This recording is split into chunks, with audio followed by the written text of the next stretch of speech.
just welcoming everyone to this week's Citizens Climate University. It's a weekly webinar program of Citizens Climate Lobbies that provides CCL supporters like you and I with access to in-depth training opportunities on topics relating to climate change and effective climate advocacy. I'm your host, Brett Cease, and tonight's topic is 7 steps to jumpstart your media work, specifically with a lens on the budget reconciliation progress and making sure that we are going to get a carbon price in it. So the media work that you do in your district and state can have powerful and far-reaching results for your climate advocacy. Keep reading for details and listening today for your basic best start for getting started and ideas for ways that you can go further if you have additional time, energy, and a team of volunteers working alongside of you. To get us through tonight's training, we're going to have the chance to learn from CCL's state and local media coordinator, Charlotte Ward. Charlotte provides volunteers with support and training for local media outreach throughout the United States. Charlotte was born in England, where she graduated with a BA in journalism. She is a former Daily Mirror commissioning editor and has written for publications across the United States, United Kingdom, and Australia. I don't know if many of us can claim that. Before joining the CCL team full-time, Charlotte volunteered for Citizens Climate for 5 years and founded the Greenville, South Carolina chapter. And in her free time, she enjoys exploring the mountains and coasts of the Carolinas with her husband and 2 children, as well as reading and gardening. And if we've done our job well tonight, you're going to walk away with the following 3 learning goals.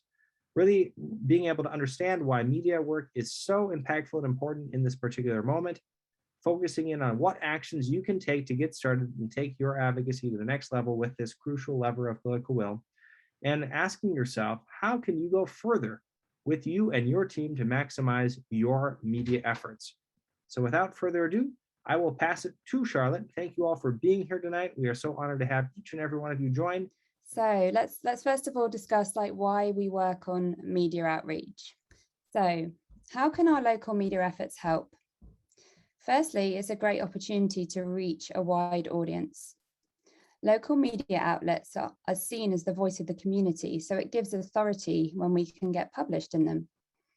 We know that congressional offices pay attention to local media and provide clippings and name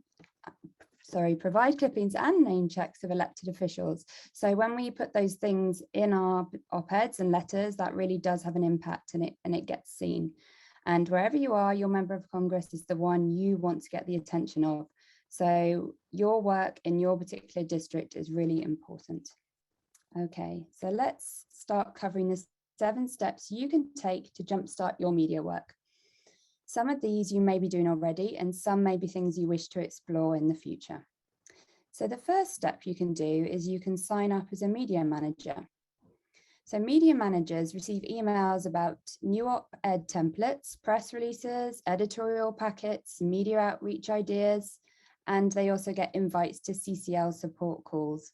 So just on the right there, you'll see an example of the sort of email we send out once in a while, and it will kind of keep you updated to everything we have that's new and useful to you. So how do you sign up as a media manager? You've got 2 options. You could ask your group leader to add you as a media manager on your chapter's roster, or you could email me and ask me to add you, and I can do that very quickly for you. And then we have some ideas for going a little bit further. So we also have these great resources on community. You could subscribe to the Writers Circle, where we get peers to help you with your writing. We offer we'll tell you about great letters that have been printed and why they're so effective. And then we have the media relations forums as well, where you'll find timely topics for LTEs plus forum discussions answering questions about all kinds of media work. So if you have a question and you hop on the forum, often you can find the answer there. So the next step, you can find and share letter writing opportunities. So you can quickly get results when you mobilize volunteers to write letters. When you do this, it's an opportunity to steer the conversation towards a solution, a price on carbon, and you can reach a wide audience when you do this step. So let's explore how you find and share these opportunities. You could download the latest LTE topic document from the media relations section of CCL's community. You could also monitor your local newspapers for opportunities. And when you find those opportunities, you can notify your chapter by group email when a relevant article comes up. And another way you could do it would be to create a spreadsheet that team members in your media team can update and subscribe to. So if you wanted to go further, you've got all that stuff down, you could consider a rural LTE project, which is something that some states are doing. Sometimes those rural newspapers, we don't really have people writing letters to them. So it's really helpful if we can kind of work out where those newspapers are and then mobilize people to write to them. So you could work with your state coordinator to locate those volunteers. And you could also test out submitting letters from other parts of the state. Some newspapers will print them. I've seen this happen in my own state where someone from Charleston wrote to an upstate newspaper and got printed. So it's always worth having a crack at that and seeing what success you have. So step 3, you can boost your visibility with bigger pieces like op-eds. So op-eds have a powerful impact and give authority. People across the political spectrum can be influenced and have their views altered by op-eds. There's actually been research to say this. And the other useful thing is the word count is longer with between 600 and 750 words to make your case. So if you want to craft an op-ed, we provide timely op-ed templates on CCL Community. So these are just pre-written templates that you can add your own details to from your own state and put in the details of your representatives and your senators, and you can tailor this op-ed to your community. And the other thing you could do is you could write something of your own. We know that sometimes papers don't want to take a template that may have been somewhere else. So if your paper wants to see something original to you, you can have a go at writing something. You can put in your personal perspectives. You can say why we need to act and the reason carbon pricing is so effective. You can make a call to action. And one thing you could also do would be to find a local endorser who wants to write about why carbon pricing is important. That could help you to really get the message across. And you can just think about who are the great voices in your chapter. Okay, if you wanted to go further, you could actually reach out to the opinion page editor to discuss what content they're looking for. I actually did this with my own local newspaper. I just messaged by email the opinion editor and I just said, would you just have 5 minutes to just chat? I'd just love to run some ideas past you. So she said, yes, if you could call me at 9 a.m. on a Thursday morning, then I can be available to talk to you. So I gave her a call and I just said, thank you so much for the coverage you've given us. It really means a lot that you print our letters, and we'd really like to submit some more op-eds to you. So if I got you an op-ed from a local farmer talking about how the climate change has impacted their farming, would that be of interest to you? And she said, yes, that would be of interest to me. And then I just ran through a couple of other scenarios, and she basically told me that she just was really looking for authentic, interesting voices from the community. So that kind of gave me lots of perspective to be able to go back to my chapter, discuss it, and work out who we were going to submit stuff from. And the other thing you could do is you could compile an economist statement to be published as an op-ed. Now, several states have already done this, and it seems to be a really effective way of getting carbon pricing in newspapers when you get a whole bunch of economists to say that they support it. So if you need any help on that, then you can reach out to me and I will happily send you some notes on how to do that. So step 4 is to link up with your liaison. So your chapter liaison is the person who speaks regularly with your local congressional office. They know what your member of Congress and their staff are most concerned about. And they can tell you the positive and negative talking points to cover in your letters and op-eds. So how do you get this insider lowdown? You could ask your group leader to connect you with the liaisons for your representatives and senators. And you could discuss with them the issues your member of Congress seems concerned about.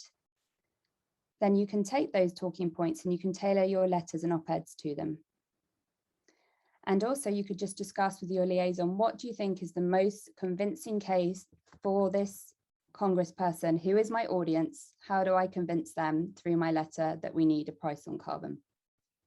So you can go further. If you're successful, then you can ask your chapter liaison to pass your success on to their particular contacts in the congressional office. And you could also go to cclusa.org/write and paste your published piece into a message to your member of Congress and say, hey, I wrote this piece and I just want to let you know that climate change is a very important issue to me as a constituent. So step 5 is make the news. And we'll want to do this because being covered in a newspaper article, even on local radio or TV, spreads the word about your chapter's work and carbon pricing. You can reach new potential volunteers and it attracts the attention of your member of Congress. So when you're working out how to navigate this local media landscape, you want to think about which journalists cover climate or conservation stories. You can gather their emails and phone numbers from the staff and contact website pages of news outlets. And you could even start a spreadsheet with contact information for local journalists. So you could go even further. You could tweet and try and meet with journalists. So if you follow local journalists on Twitter and other social media, then you can use that as an opportunity to interact with them. You could notice when they do an environmental story and you could retweet it and thank them for doing it. Or you could even send them a little message, say, hey, I saw that story and I just would love to talk to you about my climate change work. Would you be up for meeting on Zoom or for a socially distanced coffee? And you could just see what they say.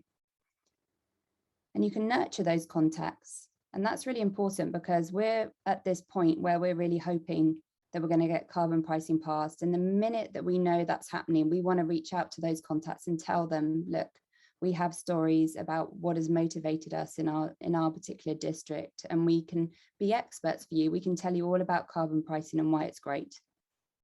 So step 6 is aim for an editorial. The editorial is the official stance of the newspaper. It really is important because the newspaper is taking that stand that they are saying that this is our opinion, this is what we want to get out there. And they're often decided by an independent editorial board. They're very influential and they cover important topics. So when you're working out if there's an editorial board, you can kind of just look at the newspaper website and see if it's listed on there. These days, some newspapers no longer have editorial boards, but information should be listed on the website, or you could call the switchboard to ask them. And if they don't have an editorial board, focus on placing articles, TV segments, and radio stories via press releases. And we have plenty of those on Community, or pitching a story directly. You can just be really inventive in these different ways you can reach out to them. So how do you get editorial board ready? At key moments, we're going to want you to reach out to editorial boards, and we're going to alert you. So one of those key moments could be any time from now to the end of fall, when we're kind of waiting on this reconciliation stuff. So in the meantime, you can get really familiar with CCL's Why Carbon Pricing editorial packet, which you'll find on Community. That really gives you an in-depth coverage of carbon pricing. It tells the journalist all about what it is, why it's important. It tells them who supports it. It's very, very in-depth. So have a look at that, and then you're going to be very familiar with it.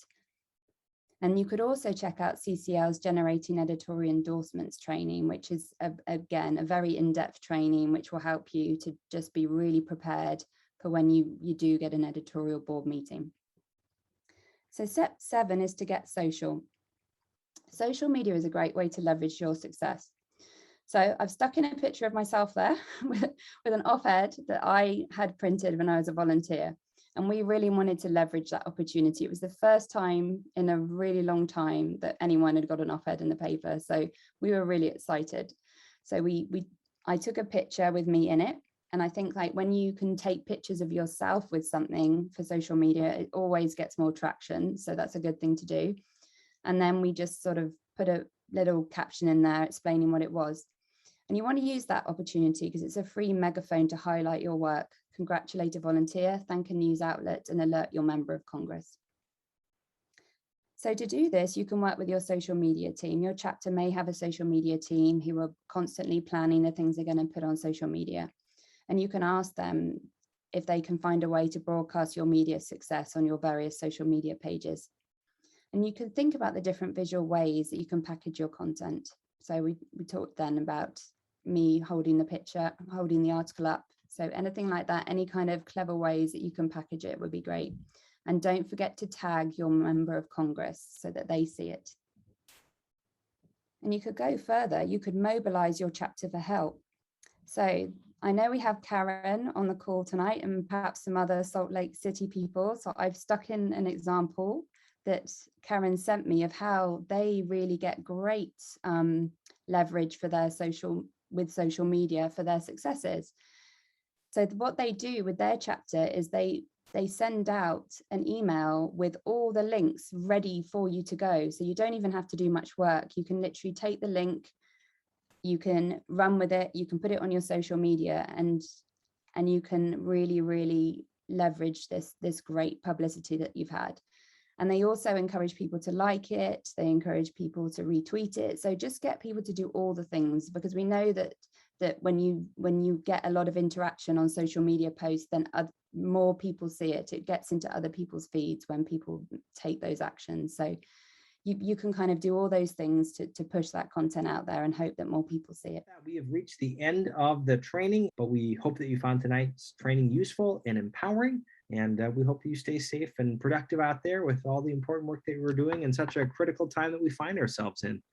Thanks everyone for coming. Thank you. Good night. Thank you, Karen. Hi, Karen. Take care. Good night. Pleasure to meet That's Colin. wonderful. Thank you for listening to this episode of Citizens Climate Lobby's training program. You can tune into more episodes anywhere podcasts are available. Inspired by what you heard today? Join Citizens Climate Lobby to advocate for bipartisan climate solutions. Go to community.citizensclimate.org to find more trainings, resources, your local chapter, national action teams, discussion forums, and more. Be sure to like our Facebook page and follow us on Twitter and Instagram @CitizensClimate. We also invite all of our listeners to subscribe to our YouTube channel for more inspiration. And together, we are creating the political will for a livable world.